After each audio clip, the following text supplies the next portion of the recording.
You're listening to China Africa Talk. Jambo, ni Bridget akikuletea kipindi kinachohusiana na China na Afrika. Vous écoutez le dialogue sino-africain avec Bridget. Everything China, everything Africa. Olá, você está ouvindo China Africa Talk com Bridget. سيداتي وسادتي مرحبا بكم في الحوار الصيني العربي مع بريدجيت. As we enter the 2026 China-Africa Year of People-to-People Exchanges, we're keen to find out what the exchanges are going to achieve. With nearly 600 activities covering culture, education, youth, and social exchanges to be held throughout the year, the foundation of China-Africa friendship is set to be further solidified. From the African Union's perspective, how do these programs support the goals of Agenda 2063, and why is this focus on people-to-people cooperation particularly important right now? To explore that, I'm joined by Ambassador Erastus Mwencha, former Deputy Chairperson of the African Union Commission. Ambassador Mwencha, thank you for joining us. Thank you very much for having me. Ambassador, the 2026 China-Africa Year of People-to-People Exchanges was launched on January the 8th at the African Union headquarters in Addis Ababa. From the African Union's perspective, why does it matter to launch a dedicated year like this now? Thank you very much. First of all, let me also indicate that the launch was presided over by the Minister of Foreign Affairs of China, Wang Yi, and also the chairperson of the African Union Commission, Mahmoud Yusuf. And it also signifies in many ways China's commitment to Africa, underscores the very essence of what we are going to be talking about, people to people, that has been consistently observed. Now, launching at the African Union symbolizes two things. Mm-hmm. First, Africa Union is the collective voice of Africa. Right. And increasingly, it is now sitting at the table of major global conversations like the G20. And so that is the significance. But also it shows that under FOCAC, Forum for Africa-China Cooperation, Africa is one of the principal partners. And so, that is the significance. And Africa does undertake in a very significant way some of the programs that are under China-Africa cooperation. Even when I was talking to some people, they would think, people to people, why don't we just focus on the economy and things like that? Well, first of all, development never takes place in a vacuum, Bridget. It is people-to-people exchanges form the vital link between two civilizations or two continents, but also culture is part of our development. And so cultural appreciation enhances, and this helps us to share development experiences, develop greater bonds, which form the foundation for development. So really, and of course, if you look at what has happened between China and Africa, the Communist Party of China has always encouraged that really people must be brought to be at the center of development. And so people to people, and in any case, when you talk of people to people, there are many aspects that we'll be talking about which really form part and parcel of these exchanges, which really become part of the civilization itself.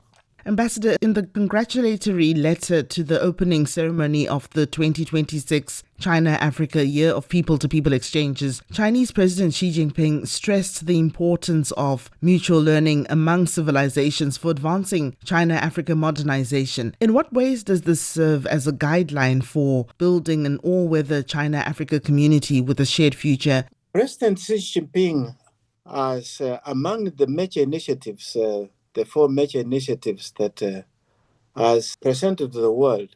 One of them is the Global Civilization Initiative. Mm-hmm. And under Civilization Initiative, the cultural exchange, which brings in the components of development and which, of course, brings in cultural exchanges, but mutual respect of various cultures. When you talk of cultures, there are four major, or call it five major cultures in the world. Mm-hmm. You're talking of the Western culture, the Eastern culture, or Muslim culture, the African culture. And the mutual respect of all these cultures helps promote peace, it also promotes greater understanding in terms of exchanges in technology and development, even in cooperation in areas of education. So this is extremely important. And so in his congratulatory message, it is very much consistent with what he has pursued in his global agenda, which of course also believes very much in what you rightly called building a community of shared future. I was also thinking Africa with all countries, how the AU coordinate this, get all the countries into working towards a China-Africa modernization. And I think this is a very important question that you asked, Bridget. In answer to this question, let's reflect the really journey that Africa has embarked on, and which goes back to the very essence of Pan-Africanism. Mm-hmm. The Pan-Africanism sits on 4 pillars.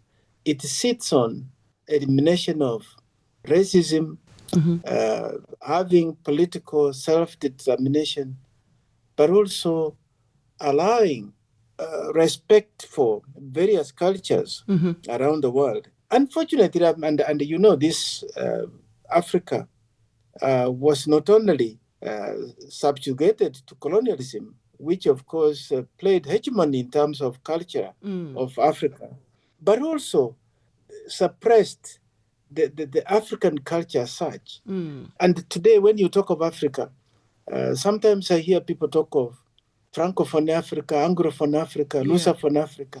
But there's nothing like that. Africa is Africa. And as you rightly mentioned, Africa has rich cultures.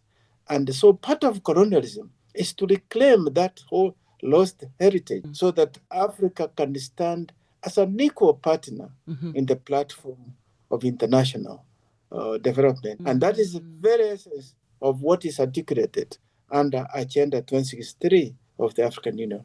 China-Africa modernization is not a journey that just started in the recent past. Okay. China has accompanied Africa right from decolonization. Okay. Because China and Africa share the past heritage in the sense that they were both colonized and understand the challenges of development. And so China itself spent fortunes in supporting Africa's struggle for independence. If you think of the development of things, the Sahara, that was the Sahara Railway. Underlining that was to try and get Africa to have resistance of systems like apartheid, which goes against the respect for racial equality, but also human dignity. And so development is not an abstract term. It is holistic.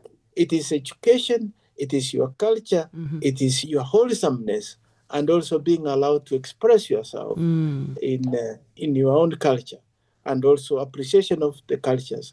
So really, this is what China stood for and supported and worked with Africa for many decades. Okay. Looking at the key activities announced for 2026, which ones do you think could make the biggest difference and why? There are quite a number of them that I found very interesting, particularly when it comes to cultural exchanges, education, tourism, youth interactions, and so on, trade. And some of them really sit at the very core of Africa's own Agenda 2063, and also very much brings that partnership between China and Africa to address the key components of Africa's quest for Pan-Africanism, but also for integration and prosperity. Some of the key ones that really come out very clear and which I find very compelling is, for instance, in the area of education. All right. Transfer of technology, digitization. Africa is lagging behind in this key area. Even in trade, you can see what is happening. All these sanctions. You saw the other day, Trump administration imposed sanctions on African countries, starting with South Africa and many others. And the sanctions regime continue to expand. And China has just come forward to open its market to African products. These are some of those that stand out and which I find sitting very much within the priorities of the African continent. I like to believe that these priorities are carefully selected to align with the Africa that we want. They're not just randomly picked. Absolutely. You are spot on. I mean, when you look at African statistics, things like infrastructure development are at the very core of the agenda, but also things like education and transfer, and also environment. These are some of the things which I found very well articulated in the launch that was done in Addis Ababa. There was one that's about tourism, and I'm curious this year to talk about tourism and trying to twin it together, the opportunities for both sides. So trying to see what Africa is going to get out of this. Tourism is, if you take the example, as you rightly mentioned, for instance, Africa, tourism, it is increasingly becoming a major source of livelihood in Africa. Yeah. And Africa offers the world some of the richest cultures that any tourist visiting Africa will enjoy, both from the topography to the people to the rich cultures of each nation, but also enjoying the diversity. The strength of Africa is also the diversity that you find, the deep, but you find also some of the cultures. In fact, if you look at the key component, the Confucian and Ubuntu, and Ubuntu, they have similar characteristics. And you cannot talk about China's modernization without looking at Confucius' philosophy. And Africa's Ubuntu, this is enshrined under Agenda 2063, which really brings that development is about people, is for the people, and by the people. Now, Ambassador, this year marks the 70th anniversary of the establishment of diplomatic relations between China and Africa. What notable people-centered developments have stood out to you, achieved by both sides? Right. Very important question. In 1955, don't forget that is the same year when the Bandung Conference was held in Indonesia, where Asia declared its support for Africa's decolonization and embarked on a mission to support Africa because the colonialists were bent on subjugating Africa to remain under the yoke of colonialism. And support that came from China, Eastern Bloc countries, helped Africa move out of colonialism much faster than, of course, it would have been. I mean, some countries, it took longer, like Zimbabwe, South Africa, elimination of apartheid, but they continue to support that. But it is not only decolonization, but also, if you look at trade, for instance, with the establishment of FOCAC, China is now, Africa's trading partner number one. In terms of the area like education, increasingly, China is offering scholarships to African students who are studying in China, and has really helped in terms of exchange of technology. This is an area that we would like to emphasize more and enhance, particularly in getting Africa to adopt digitization, but also infrastructure development. And if you look at what China has done in terms of infrastructure development with Africa, and also in the area of multilateralism, China and Africa have always taken work together in the area of multilateralism. In fact, Africa supported China back in 1971 to regain its position back in the United Nations as a legitimate representative, and also supported, of course, their being a member of the Security Council. And so, yes, there's deep collaboration that runs into years since the beginning of the diplomatic relations of 70 years ago. And this has really brought the two peoples together. And that's why you see a lot that is happening, reflecting in terms of whether it's trade, education, culture, tourism. It is because of this friendship that has been there for the last 70 years. Ambassador, in your view, what's the biggest obstacle today for people-to-people ties? Is it language, visas, costs, media narratives? Which one is most urgent? Richard, you are spot on. One of the key challenges, as far as I can see, continues to be, particularly the media narratives that continues to portray Africa as a lost case, as a continent of wars, but without, acknowledging the challenges of colonial heritage that Africa has not completely been able to rid of some of its shackles. And a lot of some of it, of course, could be the aspect of the Africa that could have done more to rid itself of the colonial heritage. But that media narrative continues to portray Africa in that light. And so people still continue to look down upon some of the cultures.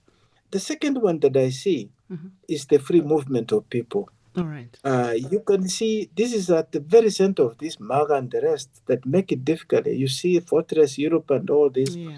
And I think this is something I would continue to urge that the rest of the world, we've come from the past where there were curtain walls or curtain, boundaries, and we are rebuilding them. And a lot of it is because they see Africa as economic migrants who are challenged, but they don't appreciate. If you come to Africa, you find people of all cultures welcome and settling in Africa. But the third one, and you rightly mentioned, the cost is prohibitive in terms of movement, but thanks to technology that is now making it possible for us to use digital communication and the rest, but it can never replace people to people. So cost is, and of course, going with cost is the language itself. Yes. You and I are speaking in English today. Yes. You can speak in your Shona, and I speak in, I don't know which one you speak, in Swahili. Shona. We fight over. I mean, I've been to African conferences where people refuse to attend a meeting because there's no French translation, there's no English translation. This is, and above all, there is discrimination. The discrimination that has come, whether it's racial or cultural, these are some of the barriers. And I think this sits very well with what President Xi Jinping articulates in his global civilization initiative. I would start with the free movement of people, particularly, allowing for education, technology transfer, and the rest.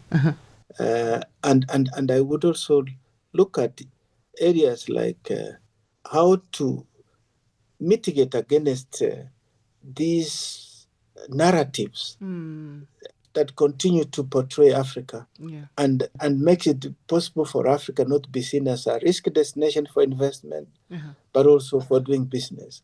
And of course, part of it would be through promotion of tourism. There would be great understanding and all that. And with the remuneration of these visas, people will travel, get to understand each other, and appreciate each other's cultures. Let's reflect on FOCAC. Since the 2024 FOCAC meeting, what progress have you seen on commitments linked to cultural education, youth, or other people-to-people programs? And how does the African Union see these supporting Agenda 2063 priorities? The 2024, which of course built on the 2023 ministerial conference, came up with some very important perspective. One of them, of course, deepening the Belt and the Road Cooperation, where Africa has benefited a lot in the area of infrastructure. The second one, of course, is the debt relief. This is one of the narratives that was being used to misrepresent and mischaracterize Africa-China cooperation. But China has come forward and provided debt relief, but not just stopped at debt relief, but also new credit lines and also grants and all that. But to me, key is the industrialization component. If there is one area that Africa has lagged behind consistently, and it is really exporting raw materials, but importing the same raw materials in manufactured goods at exorbitant prices. And so industrialization is key and is underscored under the FOCAC 2024. And finally, agricultural modernization. All right. These, to me, form the basis because most of the people of Africa live in rural areas. And so when you modernize, you touch lives of millions, if not billions, of African citizens. Ambassador, beyond people-to-people exchanges, what areas of China-Africa cooperation would you like to see deepen next? Skills and jobs, trade, green development, or something else? The global economy is now going digital. And so Africa, in fact, if there is a greatest danger that faces African continent, is being left behind, particularly with the advent of artificial intelligence. So skills is extremely important. Okay. And I'm happy to see that China has been offering scholarships of young people from Africa to study in premier Chinese universities. I would like to see this enhanced so that as part of people to people, you can have, because Africa is going to be, if you look at between Africa and China, you're looking at 2.8 billion people. That is more than 30% of the global population. Right. This is a huge, huge, huge market, if only not a reservoir of skills, a reservoir of, and between the two that can transform the world and stabilize the economic development. So Africa getting these skills will be able to provide the much needed skills around the world. The second one, of course, as you mentioned, is trade and industrialization. They go hand in hand. Here, I must say, seeing that industrialization is now assuming prominence, Bridget, there was a time when mentioning the word industrialization in Africa, you were seen, it was an anathema. I mean, we were supposed to talk of, artisan or development and all that because Africa was never allowed to venture into industrialization because this belonged to others. This to me is one of the big carriers that Africa must address. But of course, we live now in a changing world. So green development is important. It is often said that the rest of the world has used the technology that has brought these challenges, the carbon print, and now they are telling Africa to throw away the rudder that they used. But of course, and we accept that that is a logical way to go. We cannot afford to continue to see the changes under climate change. But to me, transfer of technology. So green development is important. But even going back to talk about the population of Africa, yes, keeping that population not only skilled, but also healthy. And health touches on not only the quality of education, but food and also ensuring that they can have access to medicine and the rest. But beyond also people to people is creating a safe and a congenial environment for development. So peace and security are extremely important as part of this beyond people to people cooperation. Just to wind off our discussion, Ambassador, with global uncertainty rising, why do you think the idea of a China-Africa community with a shared future matters? As we now embark on deepening the relations between Africa and China and building a community of shared future, that future can only be shared if no one is left behind. Okay. And I think that sits very well with the Confucius and also the Ubuntu. That is the core, and it is part of that global civilization initiative. No one should be left behind, and we should also eliminate all forms of discrimination and the rest.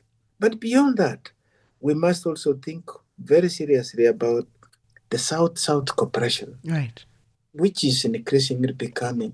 Because if you look at what is happening in terms of where the markets will be, where the resources for development will be, it is here. And that calls for areas like education, skills, and also for us to safeguard instruments that have kept us peaceful for the last 70 years, like 80 years, like multilateralism. If under South-South cooperation, we stick together, we can stabilize what we see as an assault on the towers that have kept us peaceful for the last, when we haven't had a major world war. The world is now flexing muscles, and we can see with this movement of saying they want to implement some of the doctrines of the last century. It is all meant to go back to that conquest period. So Africa must stand together with China to stabilize the global environment. And this, to me, forms the bedrock of our China-Africa cooperation for building a community of shared future. That brings us to the end of our discussion there. Ambassador Mwencha, thank you so much for your time. My pleasure. Thank you so much for having me again. Listeners, you can subscribe to our online newsletter on CGTN or Substack to get more insights on China-Africa relations. Just search China-Africa Talk. For now, it's goodbye. Thanks for listening. If you enjoyed this episode and you'd like to help support the podcast, please share it with others. Post it on social media or leave a rating and review. Thanks again. See you next time.